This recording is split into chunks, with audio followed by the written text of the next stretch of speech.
Jill and I think, went to Washington to talk about the low power thing, and they submitted their application. And I said, why don't we turn that into public access television?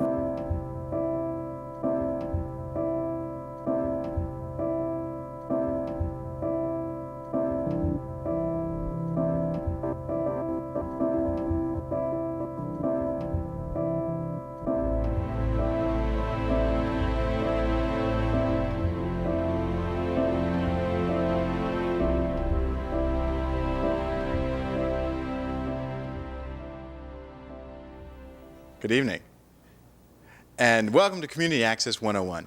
I'm Eric Landbard, your instructor for this evening, and I'll endeavor to teach you this evening things you've always wanted to know about community access. How you can use it as citizens of East Hampton, what it can do for you. The federal government, in its wisdom, when cable television was just being installed in the first few cities in the United States, decided that one of the channels, at least, on every one of these multiple channel cable systems should be reserved for the people of the community to speak out, to communicate amongst themselves, to let each other know what's going on, what they felt, and the opinions, the issues, the stories of the day. To put the medium in the hands of the people.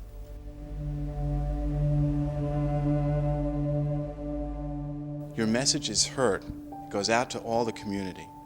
That's the essential part of cable casting on Channel 19. It's your voice to the community. Of course, you might ask, well, how do I make a tape that is going to be seen on Channel 19? So that's the second part of community access here in East Hampton, is our training program, which teaches you, the citizens of East Hampton, to use and produce your own video documentaries, entertainment, news shows, whatever.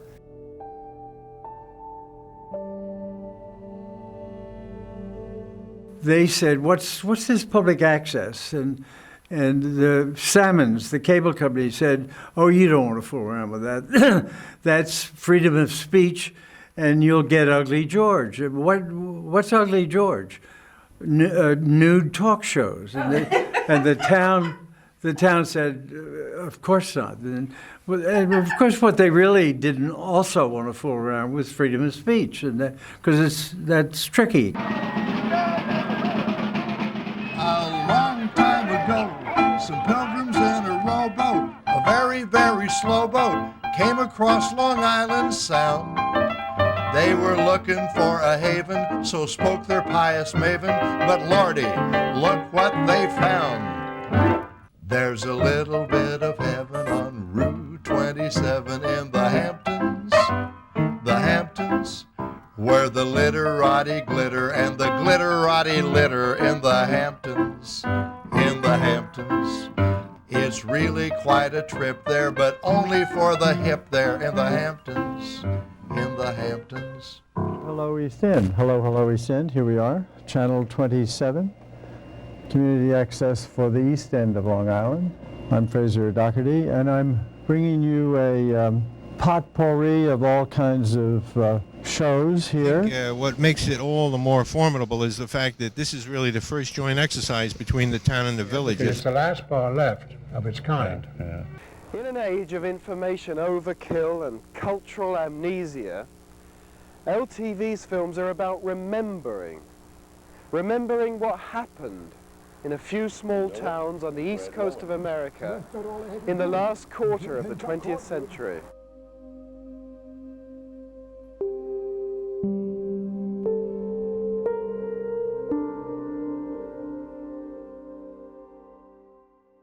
It also makes it possible for local people to share and record their knowledge and skills with the community they live in. And our family has got a history in fishing and trapping that goes back to the 1600s, particularly on one side of our family, the Miller side.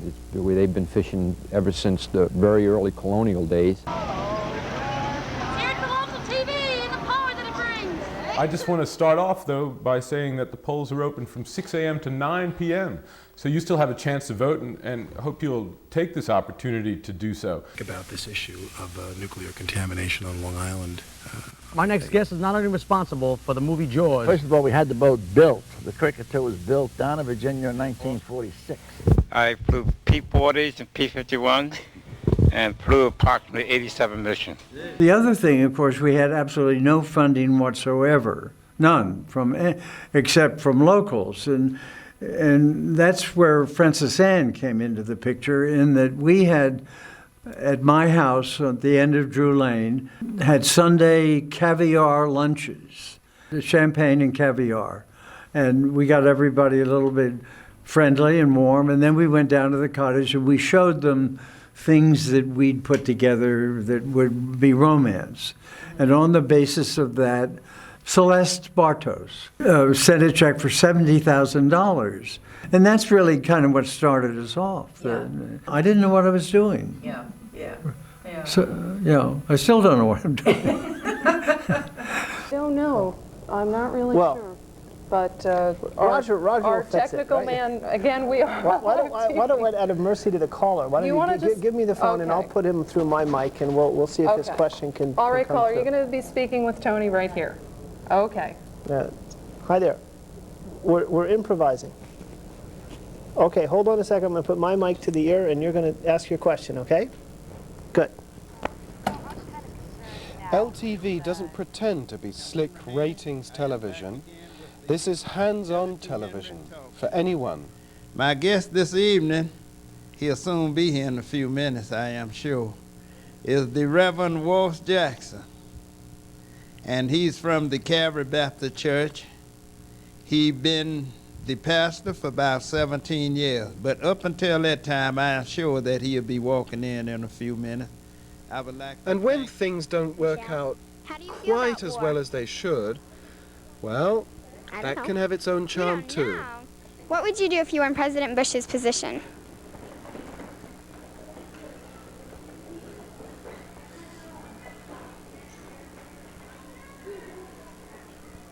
I mean, we had my two Ikegami cameras were our only cameras we had, and two portable decks. Imagine.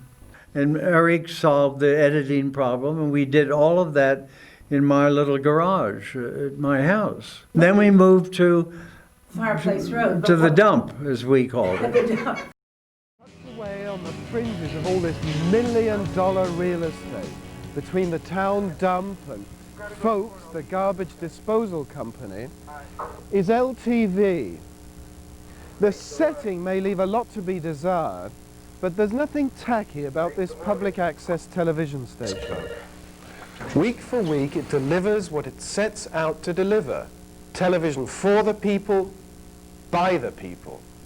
Hunt, who has been here when the East End show was at 7:30 in the morning, and it went Monday and Fridays. And we used to be able to do anything we wanted because we knew no one was watching.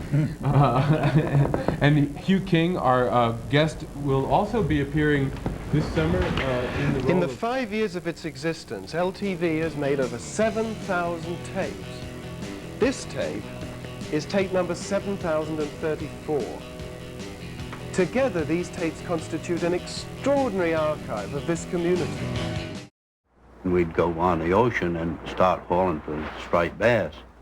And when I say hauling, I mean that we used a boat with a net, and this is the oldest type of fishing in history to haul seine. When we got home, everybody was crowded in the dining room of the restaurant. The bar was open. There were fishermen in there. And everybody was talking about the storm then, because then, by that time, it was really whistling. And next thing, I look out the window, and the garage that we had the car in, my aunt had just bought a 1938 Woody Ford station wagon. And the garage just picked up and went out into the bay. Just demolished from the wind. I had a vitriolic piece to read to you this morning about the horrors of wall bomb A&P. The town has the responsibility of standing tall, speaking out, and saying no to the corporate ogres who want to ruin our town.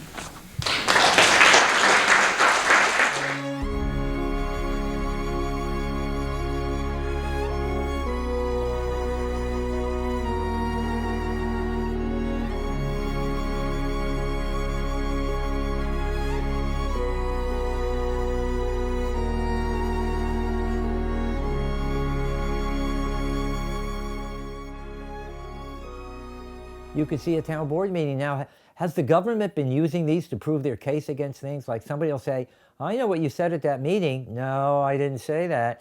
You know what I mean? There's a record now, right? But see, there isn't any written record anymore now. Like, you know, you have volume 5 over here. Well, there's no volume 52 with all the everything said. So you're the record. The 14th, yeah, that's so important. You're now the town records. If LTV wasn't here broadcasting these meetings, nobody else would. So I really don't know why every meeting you come here and go through this tirade against LTV and try and suggest that we're doing something improper here. It's a community access channel. They're all over the country. Are you going to ramble on and give me an opportunity now? Even today, people don't quite understand it. It's a complicated thing. And people are afraid to speak their mind. It's like the soapbox. It's the electronic soapbox. Rubinstein's common sense factor is that it's about as low as a snake's rear in a rut, and that is low. Gas and everything, we couldn't drop the bombs not knowing where they would land, even though they would be unsafe. So we did crest into the top of this mountain up in northern England and killed a bombardier and the...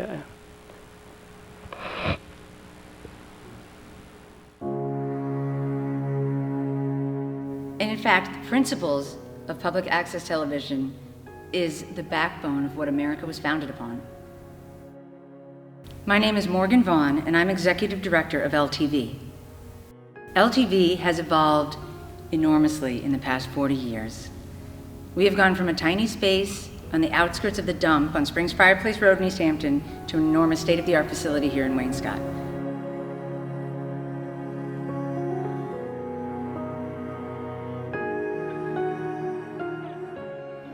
Any citizen of the town of East Hampton can become a producer at LTV. All you need to do is take a producer's course, which lasts about 2 to 3 hours and is really just an orientation, which enables you, the citizen, to produce their own show, saying whatever they want to.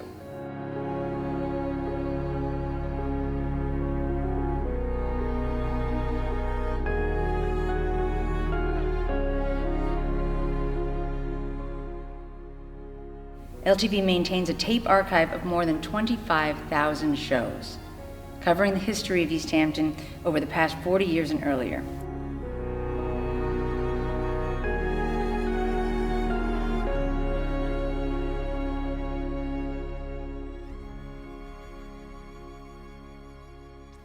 The noise of this world that we live in right now, the constant barrage of information that we're getting, whether it's true or not true, is something that if you come to LTV and do a show, maybe you can help mitigate a little.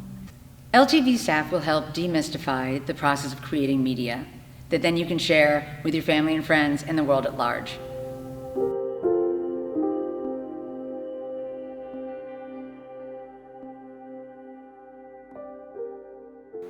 I'm Diana Weir, and I have the immense privilege of being the chair of our LTV Board of Directors. I live in Wainscott, which is right where the Wainscott studios are, and been here for about 30 years. And when I first came to East Hampton, one of the things I did as a volunteer was cablecast at LTV. And believe me, it was a very different company at that point. And LTV has come a long, long way in this building. And I thank Frazer Dougherty for that, for his vision and for doing this. So we're looking forward now to the future. We feel LTV is on a positive path and a very exciting new path with technology and staff that is absolutely amazing and up to par with the best in any studio, I believe. So we're excited about the future. One of the strengths of LTV is that we have the ability and broadcast perspectives from every person, from every walk of life, from every age group. So we have, if you're a teenager, if you're a senior citizen, if you're Hispanic, if you're whatever you are, come and give your perspective on LTV, because that's what's in the archives, and that's what's so incredible. You might not even know you're giving your perspective. Yeah, I mean, come on by, visit us, come visit the facility, come meet the people that are working here and that are doing the jobs, and you'll get a wonderful welcome feeling about maybe sharing your stories, whether they're personal stories, local community stories, sharing your East Hampton stories with us and with the rest of the town. So come on down, you're welcome. Thank you for your support in the past. Thank you for watching LTV, and please share your stories with us too.